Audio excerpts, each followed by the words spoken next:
और अब बात करते हैं खबरों की। दिल्ली से बड़ी खबर सामने आ रही। नीति आयोग की बैठक आज और रविवार को दिल्ली में अहम बैठक। बीजेपी शासित राज्यों के सीएम डिप्टी सीएम की बैठक और दिल्ली में सीएम और डिप्टी सीएम की होनी है बैठक। ये जानकारी सामने आ रही। दोनों डिप्टी सीएम कर सकते हैं पीएम मोदी से मुलाकात। जेपी नड्डा अमित शाह से भी मिल सकते हैं दोनों डिप्टी सीएम। संगठन के वरिष्ठ नेताओं से भी मुलाकात हो सकता है, तो ये जानकारी सामने आ रही है। और जेपी नड्डा अमित शाह से दोनों ही डिप्टी सीएम मिल सकते हैं, दिल्ली से अहम जानकारी। और बीजेपी शासित राज्यों के सीएम और डिप्टी सीएम की ये बैठक होने जा रही है। वहीं नीति आयोग की ये अहम बैठक, दिल्ली से ये जानकारी आज और रविवार को दिल्ली में ये अहम बैठक होने जा रही है।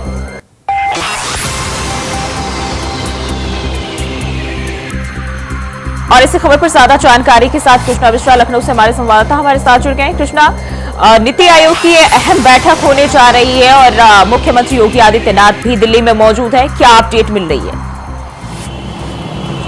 देखिए जूही, बिल्कुल मुख्यमंत्री योगी आदित्यनाथ कल ही दिल्ली पहुंच चुके हैं। उत्तर प्रदेश के दोनों उप मुख्यमंत्री दिल्ली पहुंच चुके हैं। नीति आयोग की बैठक होनी है, जिस बैठक की अध्यक्षता प्रधानमंत्री नरेंद्र मोदी करेंगे। वहीं साथ ही साथ उसमें कई केंद्रीय मंत्री भी शामिल होंगे और बीजेपी शासित जो राज्य के हैं मुख्यमंत्री हैं वो मुख्यमंत्री भी शामिल होंगे। हालांकि इस बैठक का बहिष्कार किया है जो इंडिया गठबंधन शासित राज्य हैं, उसके मुख्यमंत्री इस बैठक में नहीं शामिल हो रहे हैं। लेकिन अहम बात तब हो जाती है कि जब इंडिया गठबंधन की सहयोगी रही ममता बनर्जी इस बैठक में शामिल हो रही हैं। ममता बनर्जी इस बैठक में शामिल हो रही हैं। साथ ही साथ इस बैठक का जो मुख्य बिंदु माना गया है, जो मेन केंद्र माना गया है, 2047 में भारत को विकसित राष्ट्र करने का जो प्रधानमंत्री नरेंद्र मोदी का सपना है उसको साकार करने को लेकर ये नवीं बैठक है, जो नीति आयोग की नवीं बैठक हो रही है। 2014 में जब केंद्र में भारतीय जनता पार्टी की सरकार बनी तो 2015 में नीति आयोग का गठन किया गया, जिसके चेयरमैन प्रधानमंत्री नरेंद्र मोदी खुद हैं। तो आज उनकी अध्यक्षता में ये बैठक हो रही है।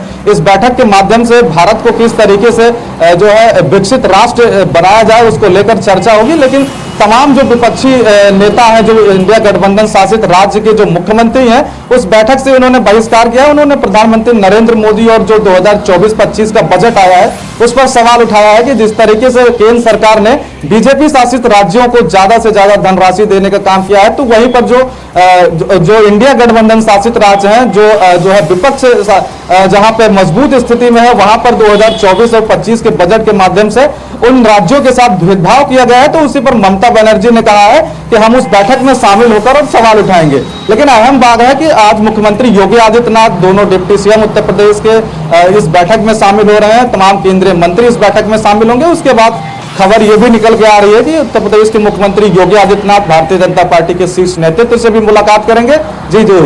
जी कृष्णा, ममता बनर्जी अकेली नहीं है, उनके साथ साथ ये भी बताया जा रहा है कि इंडिया गठबंधन से हेमंत सोरेन भी इस बैठक में शामिल हो सकते हैं। और इसका एक अहम कड़ी जो ये भी माना जा रहा है कि नेताओं की पीएम से मुलाकात भी हो सकती है।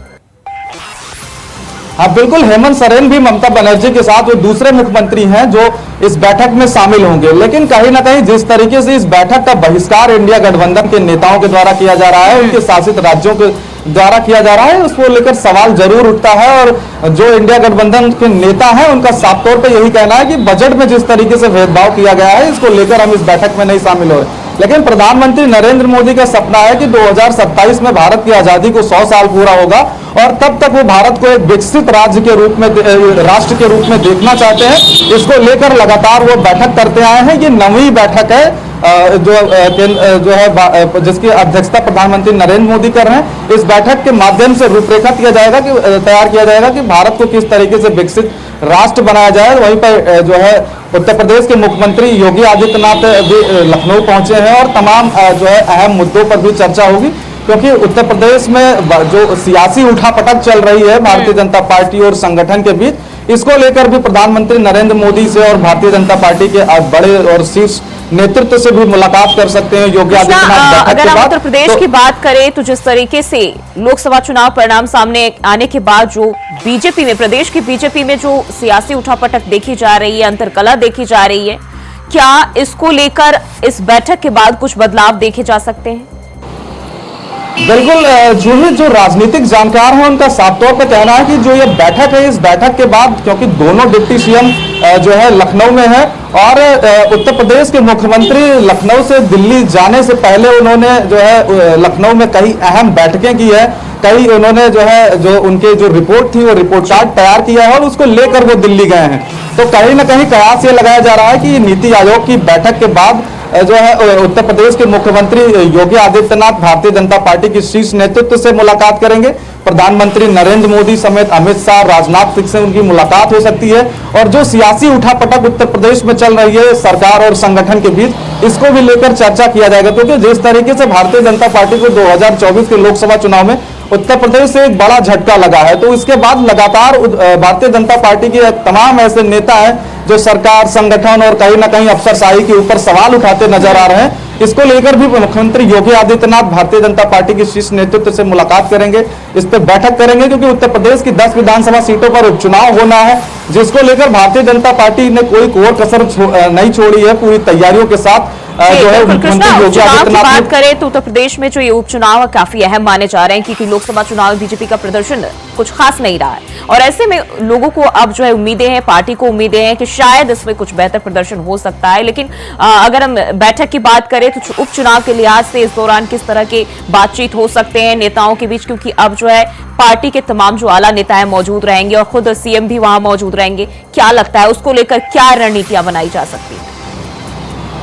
देखिए, जो है मुख्यमंत्री योगी आदित्यनाथ ने पहले ही 15 मंत्रियों की टीम बना दी है। जो मंत्रियों को जिम्मेदारी दी गया है, उनको दायित्व दिया गया है कि जिन जिन विधानसभा क्षेत्रों में उपचुनाव होना है उस विधानसभा क्षेत्र में वो 2 दिन का प्रवास भी करेंगे और उनको पूरी जिम्मेदारी दी गई है कि किस आधार से वहां पे सीट जो है दिया जाएगा, कौन से नेता जो है जातीय समीकरण में फिट बैठ रहे हैं। ये सारा रिपोर्ट मुख्यमंत्री योगी आदित्यनाथ ने तैयार कर लिया है और इन्हीं सब रिपोर्ट को तैयार करने के बाद वो नीति आयोग की बैठक में हिस्सा लेंगे। उसके बाद जो उत्तर प्रदेश की जो सियासी उठापटक है उसको लेकर प्रधानमंत्री नरेंद्र मोदी से चर्चा भी करेंगे, क्योंकि कहीं ना कहीं जो पार्टी के भीतर कलह चल रही है उसको लेकर भी भारतीय जनता पार्टी को उत्तर प्रदेश में जो लोकसभा चुनाव हुआ है उसमें हार का सामना करना पड़ा। तो भीतर कलह को भारतीय जनता पार्टी लगातार अब खत्म करने की प्रयास कर रही है। भारतीय जनता पार्टी के जो शीर्ष नेतृत्व है, जब उनसे बात होती है तो उनका साफ तौर पर यही कहना होता है कि हमारे पार्टी में सब कुछ ठीक चल रहा है, लेकिन जो नेता है वो नेताओं के जो बयान आते हैं, बयानों से कई बार ये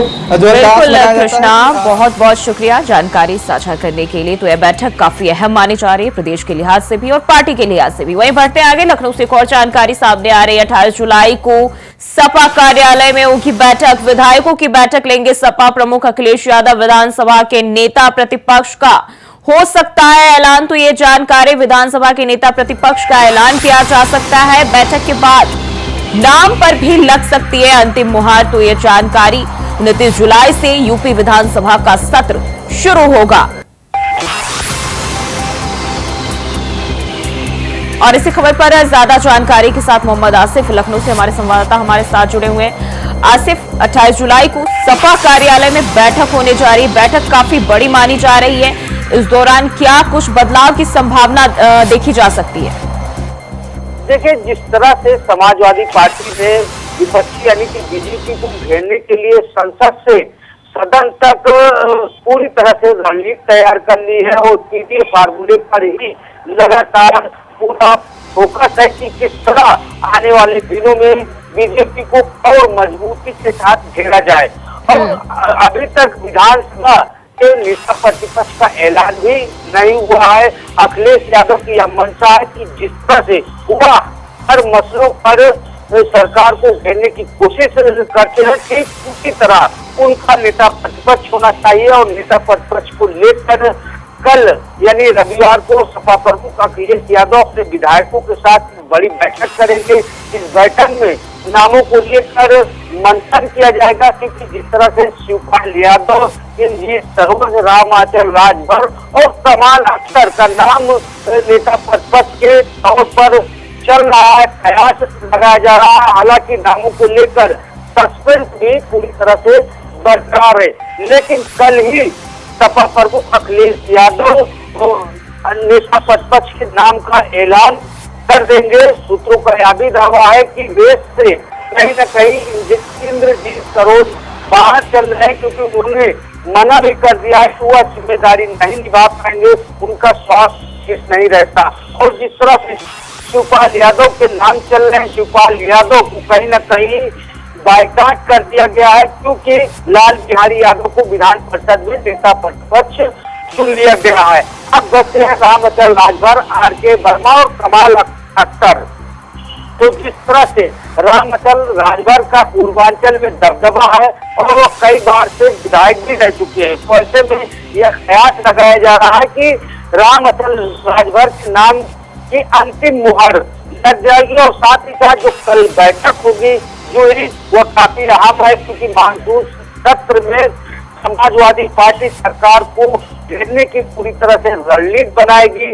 महंगाई और किसानों के मुद्दों को लेकर सपा कहीं न कहीं अपनी आवाज बुलंद करेगी विधानसभा में। और इसके अलावा जिस तरह से अभ्यर्थियों को पेपर लीक मामला, भ्रष्टाचार के मामले को घेरने की कोशिश सपा प्रमुख अखिलेश यादव की है, इसको लेकर भी बड़ा मंथन किया जाएगा।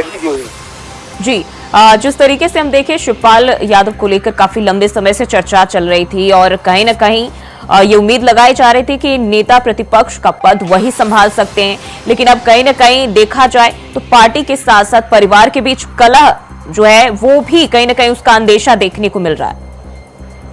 जी बिल्कुल, जो है जिस तरह से समाजवादी पार्टी ने पीडीए फार्मूले पर नेता प्रतिपक्ष चुनने, चुनाव लड़ने और साथ ही साथ कार्यकर्ताओं के चयन को लेकर रणनीति बनाई है। अगर शिवपाल यादव नेता प्रतिपक्ष बनते हैं तो कहीं न कहीं पीडीए फार्मूले को झटका भी लग सकता है।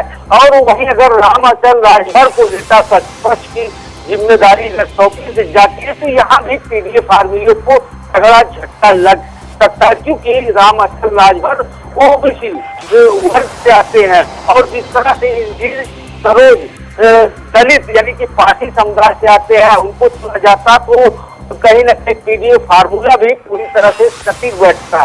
लेकिन सूत्रों का बड़ा दावा है कि सरोज ने जिस तरह से अपनी व्यस्तता और स्वास्थ्य को लेकर नेता प्रतिपक्ष बनने के लिए मना कर दिया है, तो ऐसे में कहीं न कहीं पेज भी फंसा है।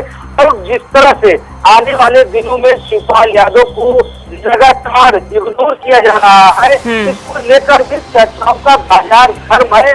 और चर्चा यह भी है कि अखिलेश यादव शिवपाल के बीच कुछ ठीक नहीं चल रहा है, क्योंकि जिस तरह से 2012 में सपा प्रमुख अखिलेश यादव ने सीएम की कुर्सी संभाली थी, दौरान शिवपाल यादव और उनके समर्थकों ने जमकर बवाल काटा था। और यही बात कहीं न कहीं समाजवादी पार्टी प्रमुख अखिलेश यादव के दिल में धसी हुई है कि अगर महत्वपूर्ण पदों की जिम्मेदारी शिवपाल यादव को दी जाती है तो कहीं शिवपाल यादव पूरी पार्टी को ही ना हाईजैक कर लेंगे, ऐसी भी चर्चा है। और दूसरी तरफ जिस तरह से लोकसभा चुनाव में शिवपाल के बेटे आदित्य यादव के साथ खेला हुआ, हालांकि शिवपाल यादव ने भी पलटवार करके खेला किया और बदायूं सीट पर अपने बेटे को चुनाव लड़ा। हालांकि शिवपाल यादव भी कहीं न कहीं से चुनाव लड़ना चाहते थे, मैनपुरी सीट पर उनकी पूरी कोशिश थी कि वह चुनाव लड़े, लेकिन डिम्पल यादव के चुनाव लड़ने से यहाँ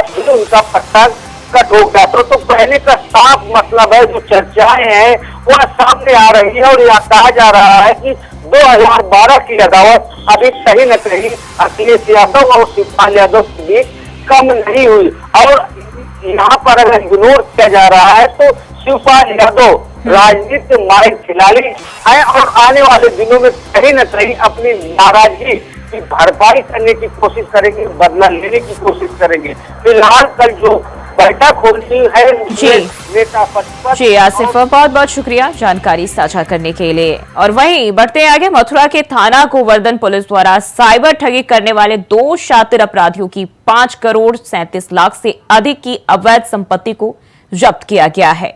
यह कार्रवाई एसएसपी शैलेश कुमार पांडे के आदेश पर गैंगस्टर एक्ट के तहत की गई है। साइबर अपराध के मामलों में इतनी अधिक धनराशि की ठगी की गई जिसको जिला प्रशासन द्वारा जब्त कर लिया गया है।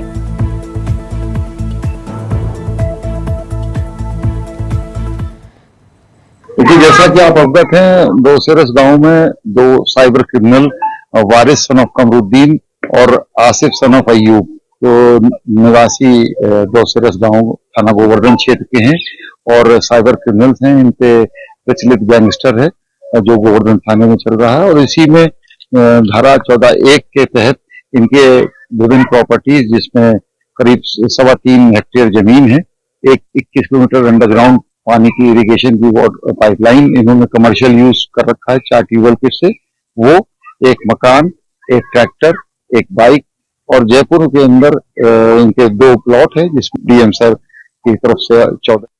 और इसी खबर पर ज्यादा जानकारी के साथ मथुरा से हमारे संवाददाता मोहम्मद फारूक हमारे साथ जुड़ गए। फारूक, साइबर ठगी का ये मामला बताया जा रहा है जहां ये बड़ी कार्रवाई देखी गई है।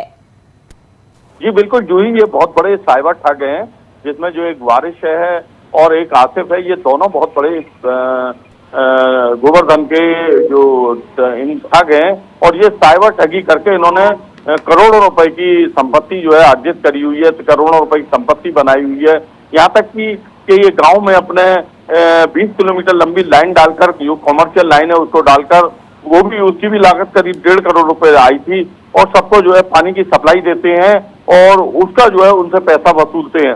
तो ये बड़े साइबर ठग हैं और उसको लेकर जिला प्रशासन ने और एसएसपी शैलेश कुमार पांडे ने एक बड़ी कार्रवाई की है जिसमें लगभग 5.5 करोड़ रुपए की संपत्ति इनकी जब्त की गई है और इन पर ये सब कार्रवाई गैंगस्टर तहत के की गई है। इन पर कई मुकदमे चल रहे हैं और तो जिला प्रशासन ने इनके ऊपर गैंगस्टर की कार्रवाई की हुई थी और उसको लेकर जो है इनके ऊपर ये कार्रवाई होनी थी क्योंकि इनके द्वारा जो धन अर्जित किया गया था वो धन जो है सब साइबर फ्रॉड से जो है अर्जित किया गया था और ये बड़े जो है फ्रॉडी हैं और इन्होंने साइबर ठगी करके इतनी धन की जो है संपत्ति को अर्जित किया था।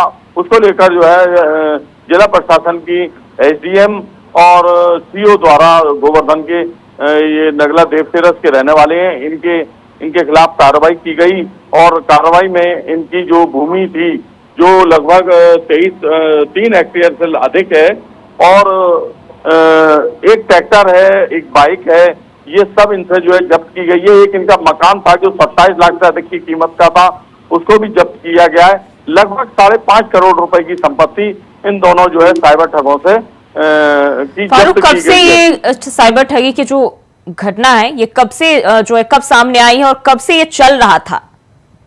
जी बिल्कुल, ये जो है गोवर्धन क्षेत्र का देवसेरस जो गांव है, ऐसे गांव में और जो आसपास के गांव हैं उनमें जो है कुछ साइबर ठग रहते हैं जो कि इस काम को अंजाम देते हैं। ये जो है काफी दिनों से साइबर ठगी को अंजाम दे रहे थे और लोगों को ठगने का काम कर रहे थे, जिसको लेकर पुलिस की कई पैनी इनके ऊपर निगाहें थी और इन दोनों के ऊपर पहले से ही मुकदमे चल रहे थे। थाना गोवर्धन में कई मुकदमे इन पर जो है। फारूक, बहुत बहुत शुक्रिया जानकारी साझा करने के लिए। तो 5 करोड़ 37 लाख से अधिक की अवैध संपत्ति को जब्त किया गया है। साइबर ठगी का ये मामला बताया जा रहा है। और फिलहाल के इस बुलेटिन में बस इतना ही। खबरों के लिए बने रहिए इंडिया वॉइस के साथ।